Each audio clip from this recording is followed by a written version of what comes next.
अरे लाला, जरा एक मीठा पान लगा दो। अरे भाई साहब, आप इतने दिनों बाद कहाँ चले गए थे?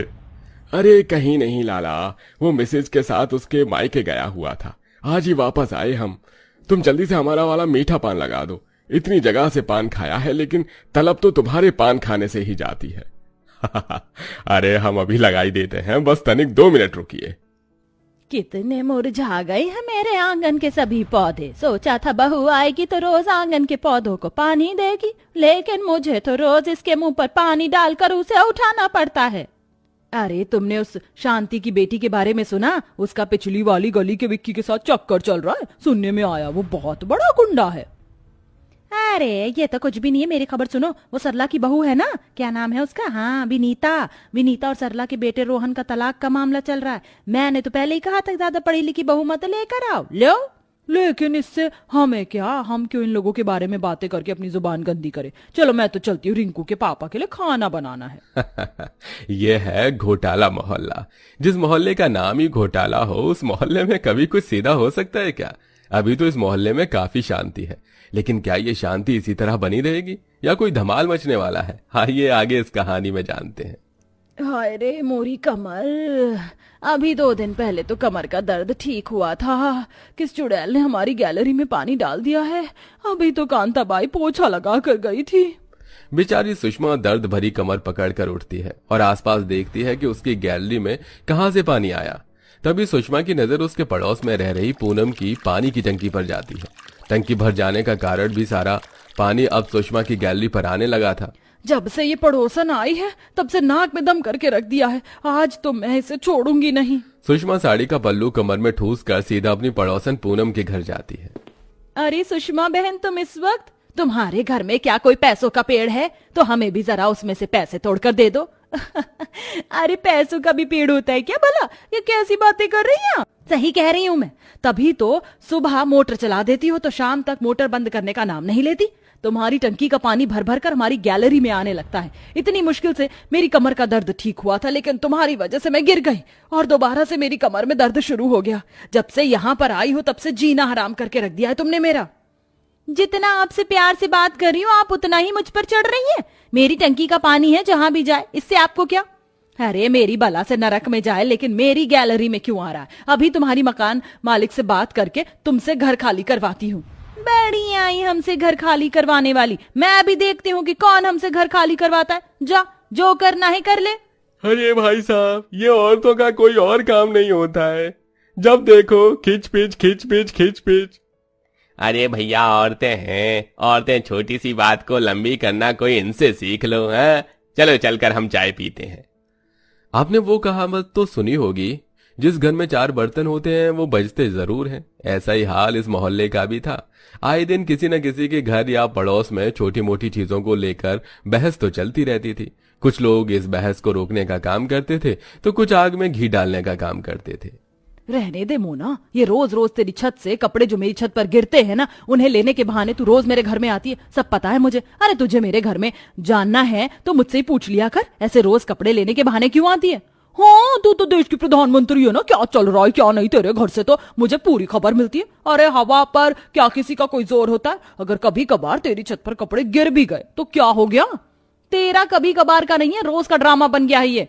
वैसे सही कह रही हो तुम शशि बहन, पहले इसके कपड़े हमारी छत पर गिरते थे और अब तुम्हारी छत पर गिर रहे हैं। बड़ी चालाक औरत है ये। खुद तो तू बड़ी देवी है, बताऊं तेरे बारे में? इसकी क्या क्या बुराइयां करती है मेरे घर में आकर।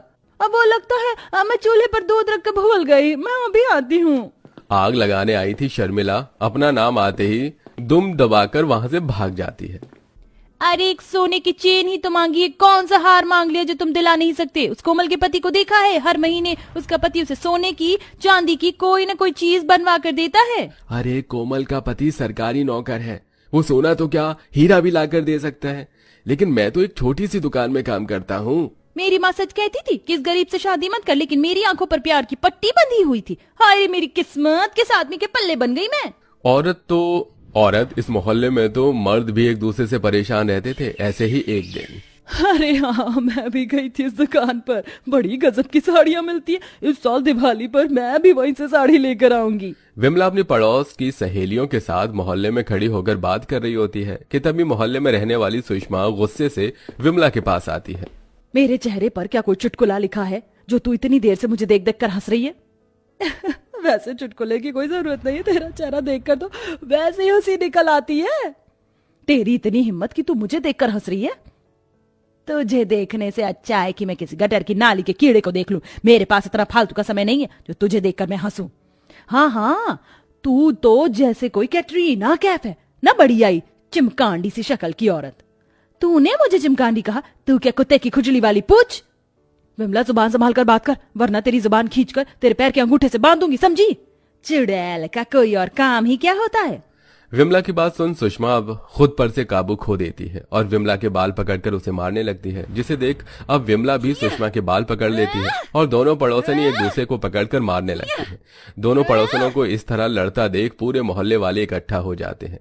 विमला सुषमा एक दूसरे को मारते मारते मोहल्ले से बाहर बीच सड़क पर चली जाती है, जिसके चलते सड़कों पर से गाड़ियों को निकालना मुश्किल होता है और अब गाड़ियां चला रहे लोग भी अपनी गाड़ियों से उतरकर उन दोनों की लड़ाई देखने लगते हैं।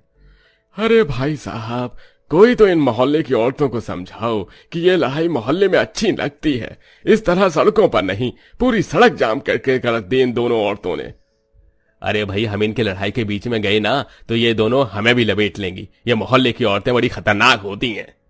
बड़ी मुश्किल से सुषमा और विमला के घर वाले जाकर उन दोनों को अलग करते हैं और घर ले जाते हैं, लेकिन ये तो इस मोहल्ले के लिए आम बात थी।